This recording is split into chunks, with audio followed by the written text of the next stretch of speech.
whispering well.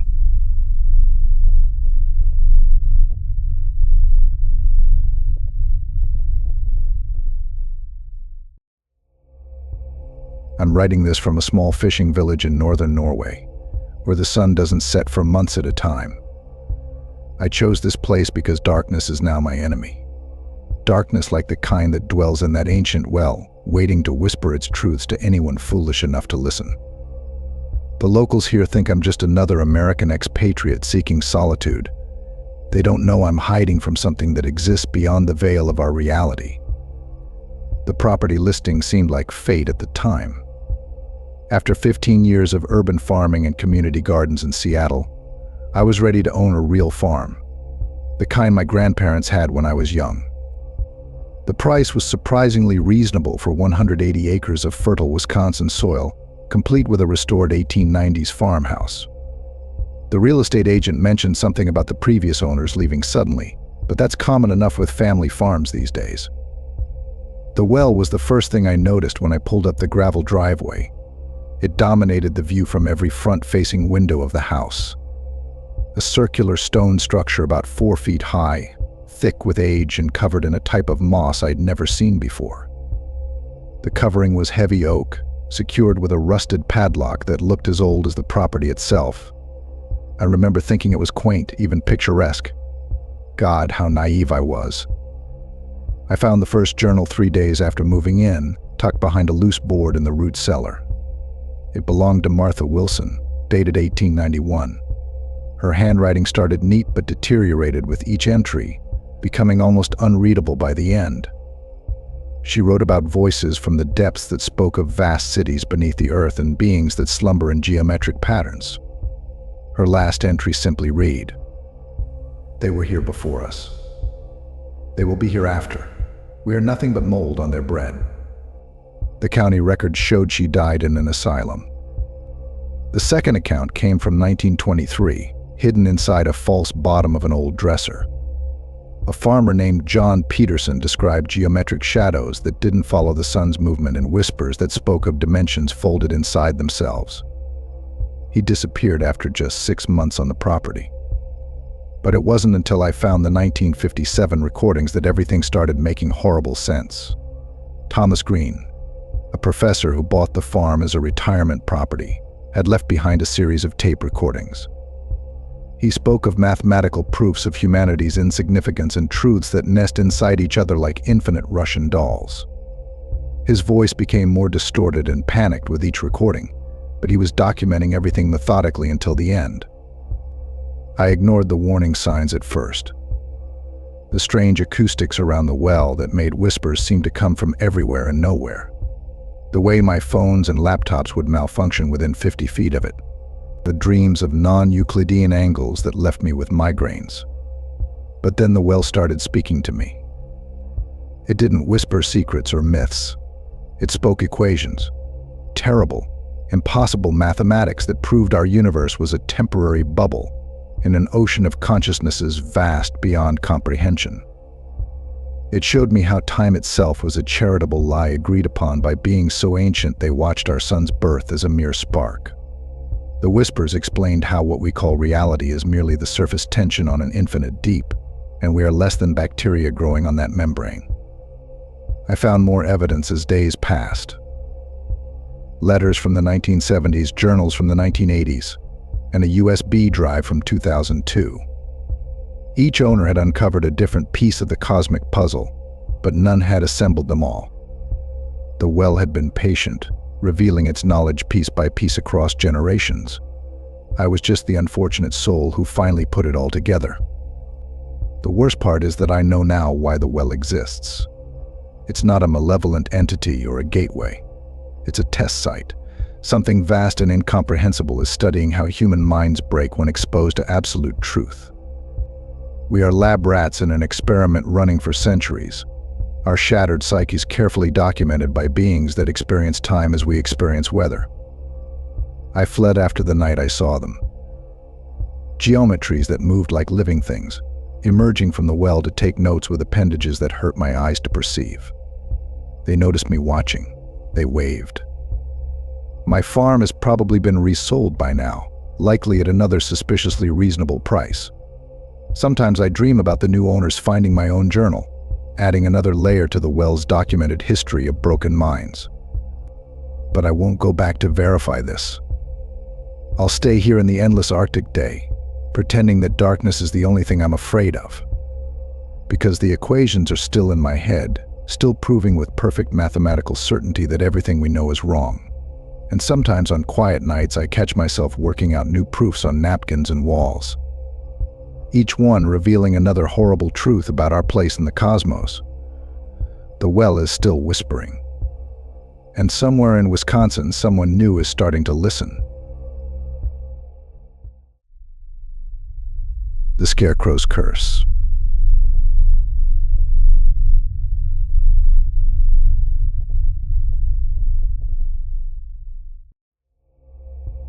The photographs lay scattered across my desk. Faded sepia images from 1934, each bearing the same unsettling feature. In every picture, a scarecrow stands in the distant fields, but never in quite the same position. According to the aging timestamps, these photos were taken mere hours apart. The paper is weathered, corners crumbling, but the images remain unnervingly clear, each one capturing that solitary figure against a sky turned dark by dust. I discovered these images while researching the devastating impact of the Dust Bowl on local farming communities. The Palmer farm had caught my attention because of its unusual insurance claim. Total property loss due to unnatural soil erosion and atmospheric disturbances. But what started as a straightforward historical investigation led me down a darker path when I met Sarah Running Wind, now 97 years old. She was just a girl when the dust storms began choking the plains, but her memory of that time remains unnervingly sharp. "It isn't just a scarecrow," she told me, her weathered hands trembling as she pointed to the photographs. "The Palmer family never should have built it the way they did. Some things from the old ways aren't meant to be borrowed. Our people knew the cost of disturbing such forces." The Palmer farm had been productive once. Acres of wheat and corn stretching toward the horizon, with soil so rich it ran black as river bottom. But by 1934, the drought had turned the soil to powder. The once fertile earth rose with every wind, creating storms that blackened the sky and choked the life from everything they touched. Like many desperate farmers, Thomas Palmer sought help from his neighbors, including the local tribal community who had managed to maintain small patches of fertile land through their traditional farming methods. According to Sarah's testimony and my subsequent research, Palmer attended a tribal harvest ceremony that spring. He witnessed their traditional guardians, specially constructed figures that watched over the fields, each one carefully crafted according to ancient practices passed down through generations. But he only saw the surface of things, missing the deeper spiritual significance and ancient protocols that went into their creation. In his journal, which I found in the county archives, Palmer described constructing his own guardian. The pages are stained with dirt and what looks like tobacco, the handwriting growing increasingly erratic. He wrote about using wood from an old burial ground and stuffing the figure with a mixture of corn husks and soil from the tribal lands, things he thought would imbue it with power. He described grinding sacred herbs he'd borrowed from the ceremony, mixing them with the soil in what he believed would strengthen the magic. The entry ends with a troubling note. "Strange symbols carved as they showed me. The wind whispers different tonight. Something in the dirt wants to speak." What Palmer didn't understand was that these guardians weren't meant to simply protect crops. They were conduits, maintaining a delicate balance between the physical and spiritual worlds. Sarah explained how her elders had warned Palmer, tried to tell him he was mixing things that shouldn't be mixed, using sacred items improperly. "The earth remembers," she told me, "and it knows when its gifts are misused." The first signs of trouble came gradually. Farm hands reported tools moving between visits to the fields. Others spoke of hearing whispers in the corn rows, though by then the crops were little more than withered stalks. Animals refused to graze near the scarecrow. Birds fell silent when passing overhead. Palmer's wife reported finding strange arrangements of corn husks and twine on their porch each morning, twisted into shapes that made her eyes hurt. Then came the dust storms. While other farms battled the relentless walls of dirt and wind, the Palmer place seemed to attract them. Witnesses described dust devils that moved against the wind, always spiraling around that lonely figure in the field. Some swore they saw it walking during the storms, its shadow visible through the haze of dust, moving with purpose toward the farmhouse. Sarah's father, one of the tribal elders, recognized what was happening. The Scarecrow hadn't just been imbued with protective powers. It had become a doorway. The painful spirits of the land, angered by both the desecration of sacred places and the great wounds of the Dust Bowl itself, had found a conduit. The earth was already angry, Sarah explained, already grieving for what the plows and the drought had done. Palmer gave it a way to act. The photographs in my collection tell the rest of the story. Taken by the county surveyor over the course of one afternoon, they show the Scarecrow's slow migration across the Palmer farm. In each image, it stands a little closer to the camera, its crude features becoming more distinct. Local soil experts I consulted confirmed something odd about the photos. The ground around the Scarecrow's feet shows signs of erosion that shouldn't be possible in the time frame, as if the earth itself was shifting with each step. In the final image, captured at dusk, its head is turned toward the camera, and what might be a face peers out from between the burlap folds. The Palmer farm was abandoned shortly after these photos were taken. Thomas Palmer himself disappeared during a dust storm that witnesses described as moving like a living thing. His body was never found, though searchers reported finding strange impressions in the soil, footprints that seemed to wade into the earth itself, going deeper and deeper and deeper until they vanished. The Scarecrow vanished too, though Sarah insists it didn't leave so much as return, sinking back into the earth that birthed it. Today the land remains uncultivated. Local farmers say nothing grows right in that field. The soil is different there, darker, despite the decades of dust that should have buried the original earth. During dust storms, which still sweep across the plains from time to time, people report seeing a dark figure walking through the haze. The tribal members know better than to look too closely. Some say Palmer's Scarecrow is still out there, walking the dust-choked fields, guarding something that no living person was meant to understand. Sarah was the last to share this story with me. She passed away shortly after our interview, taking with her many of the deeper truths about what happened during those dark days. But she left me with a warning I feel compelled to share. Some barriers between worlds are meant to stay intact, and some old ways deserve more than just respect. They demand understanding. The photographs sit in my office now, locked away where they can't be found easily. Sometimes late at night I swear their positions in the envelope have shifted, as if the figure in them is still restless, still walking, still watching through the endless dust of time. Last week, after a particularly strong windstorm, I found a single corn husk on my desk, twisted into a shape I try not to remember. I've learned what the Palmer family discovered too late. Some forces, once awakened, never truly go back to sleep. Footsteps in the field.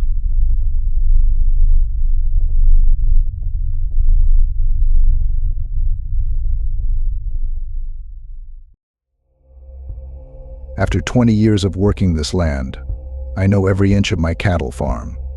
I know where the soil dips, where the grass grows thickest, and where the morning dew catches the sunrise.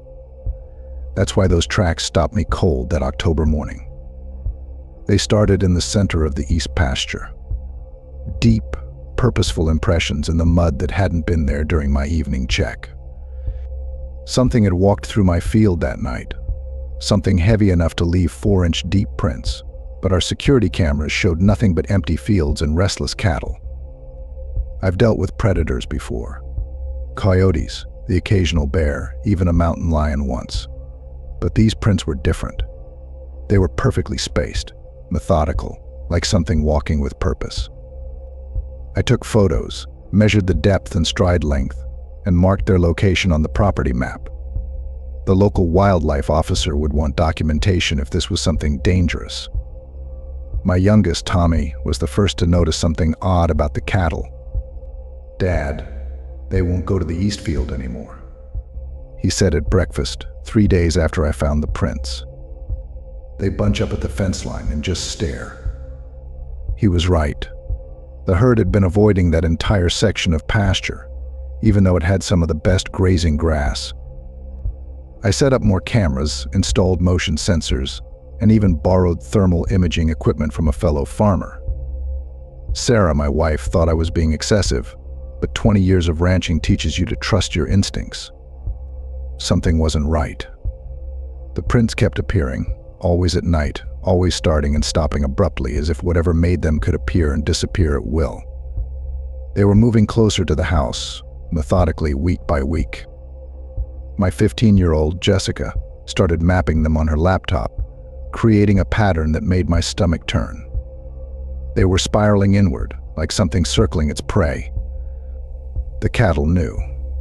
They grew more agitated as the prints advanced. Milk production dropped. Some stopped eating. The vet found nothing wrong, but I could see the fear in their eyes. They knew something was out there. One morning we found Marcus, our strongest bull, dead in the field. No wounds, no signs of illness. Just dead, his eyes wide open, his body rigid with fear. The insurance adjuster was baffled. The vet was baffled. The prints around Marcus's body formed a perfect circle, but the security footage showed only empty air. Jessica's mapping project revealed something chilling. "Dad," she said one evening, her voice trembling. "The spiral. It's not random. It's maintaining perfect mathematical proportions as it gets closer. Whatever's making these knows exactly what it's doing." Tommy started having nightmares. He said he could hear footsteps at night, heavy and deliberate, but when we looked out the windows, there was nothing there.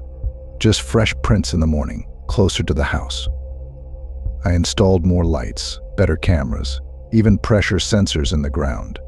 Everything we recorded showed the same thing. The prints appearing in real time, pressing into the soil one by one, but nothing visible making them. The thermal cameras picked up nothing. The motion sensors detected movement, but the cameras showed empty air. The local news ran a small story about unusual animal behavior in the area. Other farmers reported their livestock acting strange, but none had prints like ours. Whatever this was, it had chosen our farm. Last week we found prints on the front porch. We've moved the cattle to the west pasture, as far from the house as possible. The insurance company thinks we're crazy. The police are sympathetic but helpless. What can they do about footprints that appear from nothing? Yesterday, Tommy pointed out something that made my blood run cold. The prints are getting deeper. Whatever makes them is getting heavier. Or maybe, as my son suggests, it's pressing down harder because it's getting ready for something. There were prints, but nothing made them. That's what the official report says. That's what the cameras show. That's what I keep telling myself as I sit here at night, listening to the heavy footsteps circling our house, watching my monitors display empty footage while something massive walks through my sensors. The spiral is almost complete now. We've contacted researchers, specialists, even paranormal investigators. They're interested but too far away to help. By the time they get here, I'm not sure what they'll find. The prints are inches from our door now. Tonight we're leaving the farm. Call it cowardice if you want, but when you have children, you learn to swallow your pride. We'll stay with Sarah's sister until we figure out what to do next. The cattle are sold, the equipment is packed, and the house is empty except for the security system, still recording nothing while something walks through our halls. I don't know what's out there. I don't know what it wants. But after 20 years of working this land, I know when it's time to admit defeat. Sometimes the most rational decision is to walk away, even when you can't explain why. They say an empty house is just a shell of memories. I wonder what memories our house will hold, with nothing but invisible footsteps walking through its rooms, circling endlessly in their perfect spiral. Are you feeling those chills yet? If you're as hooked on horror as we are, don't forget to hit that like button and subscribe for more bone-chilling tales. And if you think you're brave enough, stick around. The scares only get darker from here. Let us know in the comments which story theme you'd explore first if you dared to step onto these haunted farmlands. Now let's dive back in. The Red Barn Incident.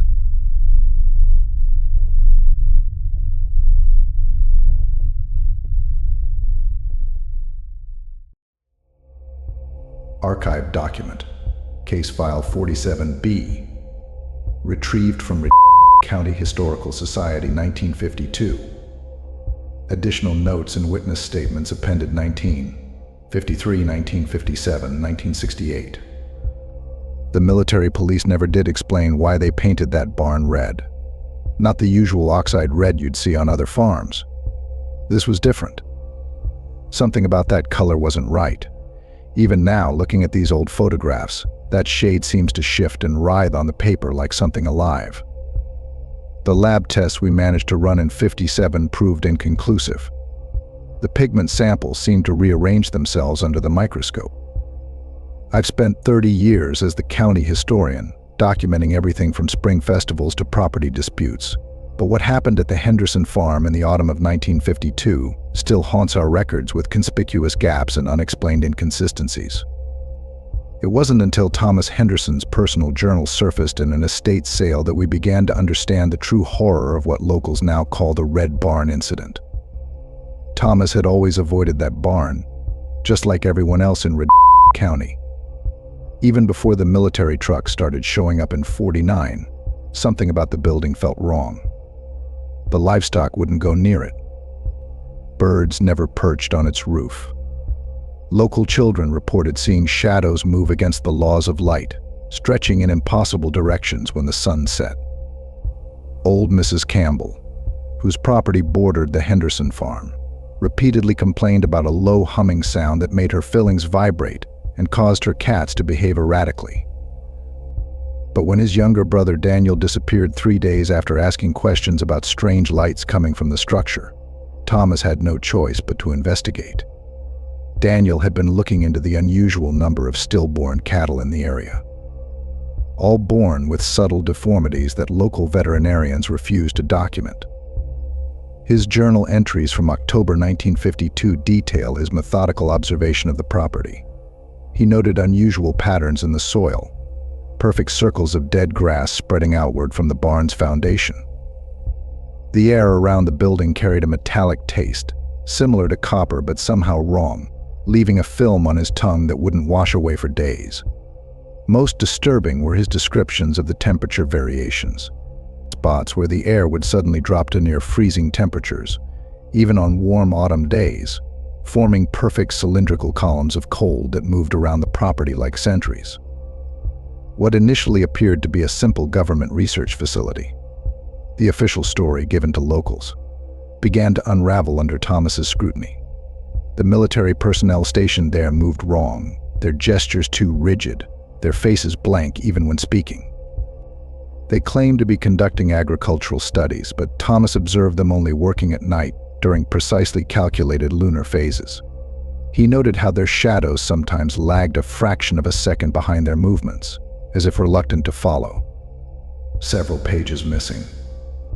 The journal's most disturbing entry describes Thomas's discovery of what lay beneath the barn. Using his father's old survey maps from 1925, he identified a discrepancy in the foundation's dimensions. The current structure was exactly 3 feet higher than the original. He found the entrance one moonless night. A narrow stairwell hidden behind a false wall, descending far deeper than any root cellar should. In his final entries, Thomas described a vast chamber carved into the bedrock, filled with equipment that seemed to serve no earthly purpose. Brass and copper machinery lined the walls, covered in symbols that resembled mathematical equations, but somehow hurt his eyes to look at. The center of the room held what he described as a door that opens onto nothing, though he noted that sounds emerged from it. Sounds that spoke in his brother's voice, begging for help. The authorities found Thomas's journal in the barn 3 days later, its final pages stained with that same red paint that coated the building's exterior. Except, as the journal's last words testified, "It's not just paint, it moves, it thinks." And now I understand why they needed the missing people. They weren't test subjects, they were components. The official investigation concluded that Thomas Henderson had succumbed to paranoid delusions, likely driven by grief over his brother's disappearance.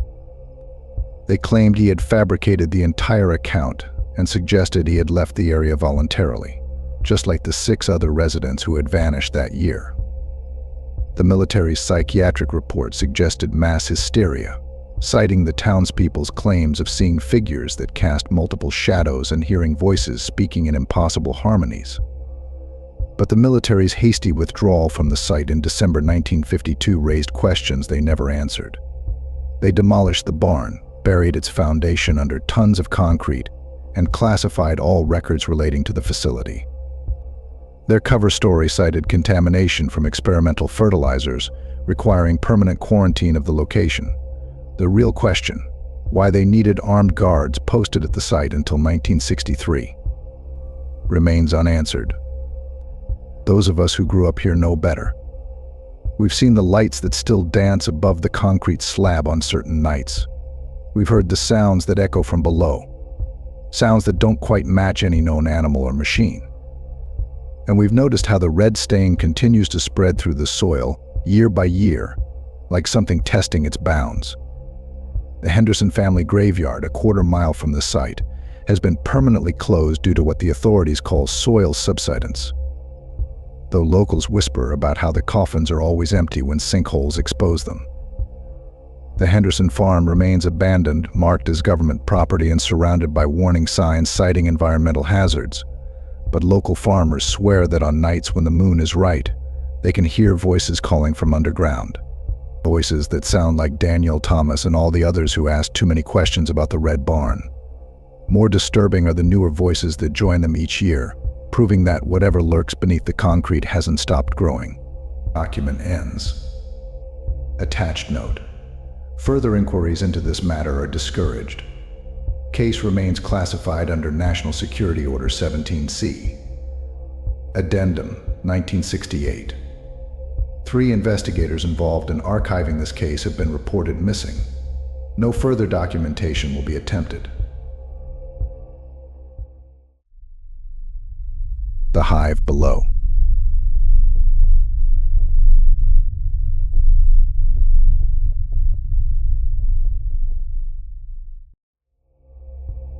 The first vibration felt like a distant truck on the highway. By the 3rd day, I knew better. No vehicle could make the earth pulse like a living heart. 30 years of farming my family's land had taught me every quirk of the soil, every seasonal shift, but nothing had prepared me for what the drought of 2023 would uncover. It started when the potato field began to sink. Not all at once, but in patches like something below was slowly consuming the earth. The drought had already pushed my crops to the brink, but these depressions were different. They formed perfect circles, each one larger than the last, spreading outward from the center of my field like ripples in a pond. I first noticed the changes during my morning inspection in late July. The record-breaking heat had cracked the soil into a maze of fissures, but these new formations were too systematic to be natural. The ground felt warm beneath my boots, despite the pre-dawn chill. When I pressed my palm against the soil, I could feel it, a subtle vibration, like the hum of distant machinery. I called the county agricultural office, but their response was predictable. Groundwater depletion, they said. Natural sinkholes forming due to the extreme drought. They promised to send someone out the following week, but I knew I couldn't wait that long. My livelihood was literally sinking into the earth. The buzzing wasn't from bees. That's what finally convinced me something was terribly wrong. Standing in the middle of my dying field, surrounded by the gentle hum rising from below, I realized there wasn't a single insect in sight. No bees, no butterflies, not even the pestilent beetles that usually plagued my crops. The air was thick with sound but devoid of life. Using my tractor's backhoe, I began to dig. The soil came away easily, too easily, as if something had already loosened it from below. 3 feet down, I hit something solid. Not bedrock, but concrete. Smooth, engineered concrete that had no business being under my potato field. As the sun set that evening, I returned with better equipment and a growing sense of dread. The concrete panel bore faded markings. Project Apex subsection 7B authorized personnel only. The date stamp read 1962, 2 years before my father had purchased the land. I shouldn't have broken through the concrete. I know that now. But farmers can't afford to leave mysteries buried, not when their land is at stake. The first crack in the panel released a burst of stale air, and that endless, maddening hum. The opening revealed a tunnel, not rough-hewn like a mine shaft, but precisely engineered, its walls lined with strange honeycomb-like patterns. The devastation spread quickly after that. Within days, the sinkholes multiplied, consuming nearly an acre of my land. The humming grew louder, more insistent, and with it came the heat. Temperature sensors meant for monitoring soil conditions recorded impossible readings. 50, 60, 70 degrees Fahrenheit above normal. When the first creature emerged, I was documenting the damage for my insurance company. I saw it pull itself from one of the smaller sinkholes. A writhing mass of translucent flesh and chitinous plates, like someone had tried to combine a bee with human tissue. Its wings were vestigial, useless, but its legs could dig. I retreated to my house and called every authority I could think of. The CDC arrived first, then unmarked vehicles carrying people in sealed environmental suits. They evacuated the surrounding farms under the pretense of a chemical spill. I watched from behind a quarantine barrier as they set up containment zones around my land. The official story made the local news. An agricultural chemical accident caused by the extreme drought. Property owners would be compensated, and the site would be remediated.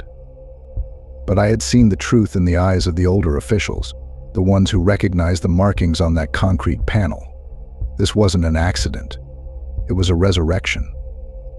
They found more panels, more chambers. The facility had been vast, stretching under hundreds of acres. Documents recovered from the site revealed fragments of the truth. A Cold War experiment in biological engineering, attempting to create the perfect tunneling soldier. When the project failed, they simply sealed it away, letting time and soil bury their mistakes. But the drought had changed the soil, weakened the barriers. And something down there had survived, adapted, evolved. The chambers weren't just storage units. They were incubators, waiting for the right conditions to release their contents. I don't farm anymore. The government's compensation package included a non-disclosure agreement and enough money to retire comfortably. Sometimes on quiet nights I swear I can still feel that vibration, that distant hum. I've moved 3 states away, but I still check my basement for cracks, still listen for sounds that shouldn't exist. The official report claims they neutralized the site, filled in the chambers, sterilized the soil. But I know the truth. You can't kill an idea once it's taken root. Somewhere, in other forgotten chambers beneath other unsuspecting fields, more concrete panels are cracking. More experiments are stirring, awakening to reclaim the world above. And the earth continues to hum. The Hollow Children.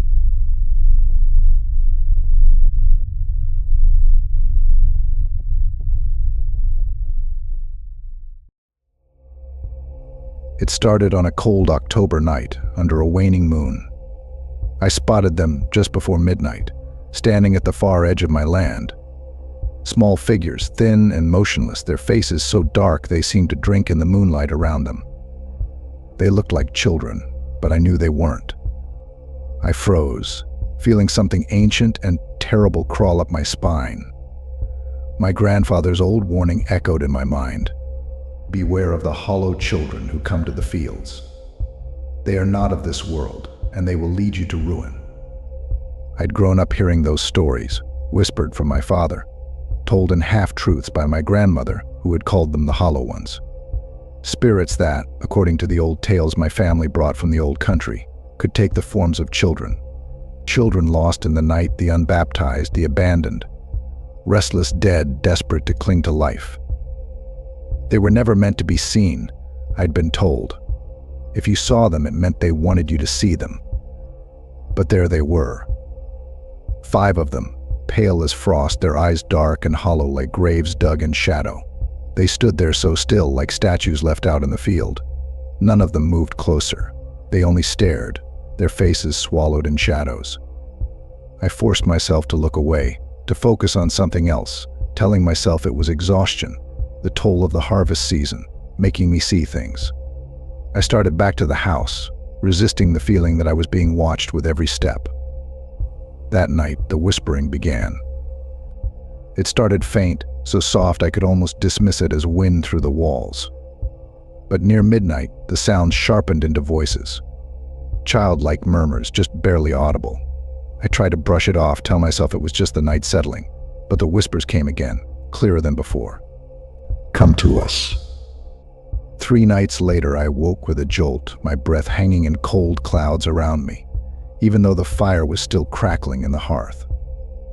I felt something shift outside the window, like tiny hands tapping on the glass, insistent and patient, fingers tracing along the frame as though they knew I was there. I couldn't look. I wouldn't.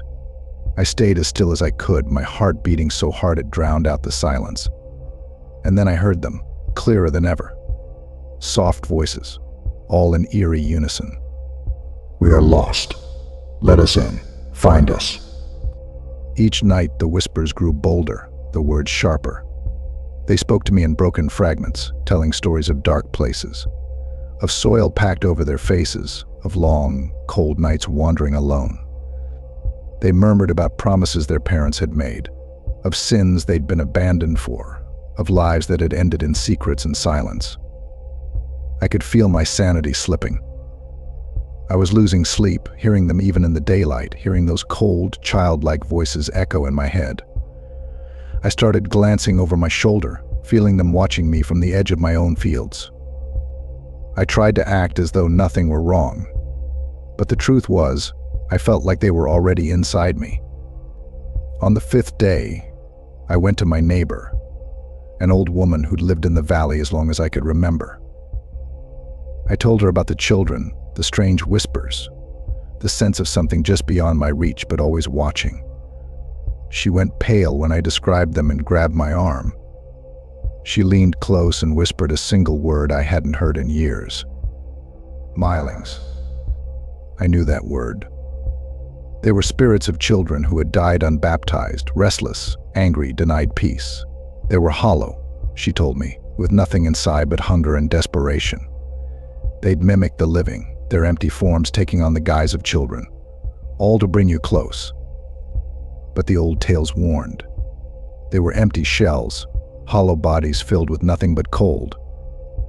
I went home that night, haunted by her words, repeating them to myself like a prayer.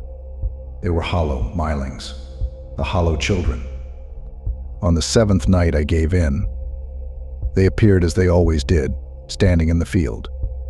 But this time they were close, just a few feet from my window. My heart beat wildly as I forced myself to step outside, unable to fight the pull. I had to see them, to know if the tales were true. I wanted to look into their eyes to see if they were as hollow as the stories said. As I approached, their whispers turned into a chorus of pleas. Their mouths opened, voices overlapping in a desperate, pleading tone. I couldn't understand the words anymore. It was like hearing the same cry repeated 100 times. Their faces shifted in the pale light, twisting between sorrow and rage, their hollow eyes dark, glistening. Suddenly, one of them reached out, a hand pale as bone, skin stretched over skeletal fingers, impossibly long. My breath caught. Their faces started to change, flickering like a dying candle, rotting flesh peeling back, dark voids where eyes should have been, empty sockets gleaming in the moonlight. They weren't children at all, but bodies. Long dead, decaying with hollow eyes and hungry smiles. They were mimicking, copying, doing anything they could to appear alive, if only for a moment. And then they screamed, a piercing, high sound that tore into the night. The sound rattled through me, making my head pound and my stomach twist.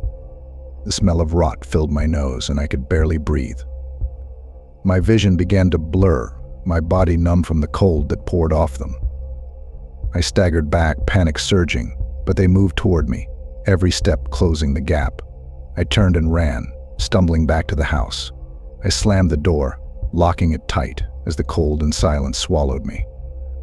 But they were still there, scratching at the walls, tapping on the glass, pleading to be let in. The next morning I woke in my bed, drenched in cold sweat, my body heavy as stone. I muttered words I couldn't remember, words that felt like they'd come from somewhere else. The fields were empty when I looked out, but I knew they were waiting. No one goes near those fields after dark now. The house stands empty, a silent monument to the whispers in the night. And the hollow children, they're still there, waiting for anyone who will listen. After all, they aren't done yet. Thanks for joining us on this dark journey through haunted fields and eerie farmlands. If these stories kept you on the edge of your seat, make sure to subscribe for more spine-tingling tales and hit that bell icon so you never miss the next scare. Let us know in the comments which story chilled you the most, and if there's a horror theme you'd like us to explore next. Until then, stay curious, but be careful where you wander. See you in the shadows.